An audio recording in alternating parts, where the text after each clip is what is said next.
I think that the UK government needs to stop arming Israel. We have seen... Needs to stop.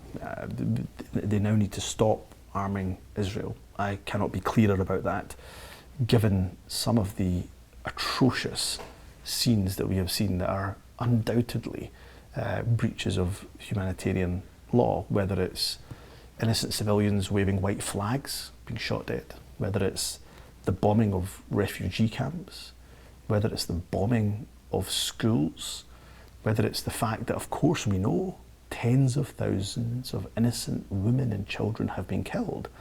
What possible justification can there be to provide arms to an army and to a government that has been responsible for such flagrant breaches of humanitarian law?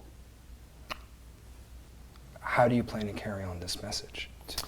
Well, I'll be writing to the UK government on this very issue myself. I'll do what I can to try to exert pressure. My party will consider what more we can do to try to exert pressure on the UK government. It's a source of great frustration for me that the limit sometimes of what we can do is just exerting pressure. But I'll do everything, and including, of course, raising my voice on what I think is an important issue. But I cannot see the justification for arming the Israeli government, given some of the devastation that we've seen. And is there a particular thing that pushed you to come to this decision? No, I think... It's collective. Yeah, I think there's an accumulation of actions that have taken place. I've referenced them already, which, and of course the fact now that we have the threat, the real threat, the Israeli government of doing a ground invasion in Rafah, which we know has millions of innocent men, women and children.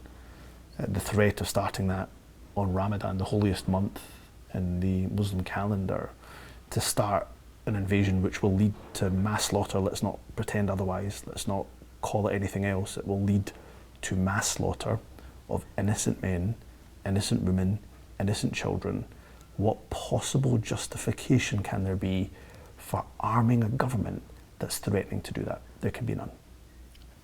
How do you think the government is going to react to what you're saying now? Well, I'm hoping they'll listen. I'm desperately hoping that they'll listen. Given precedent? Look, I don't know. If I begin to lose hope, then we become fatalistic, and I can't allow myself or the government to become fatalistic. I've got to believe that there's a chance that we're able to persuade them that the right thing to do is to stop arming Israel.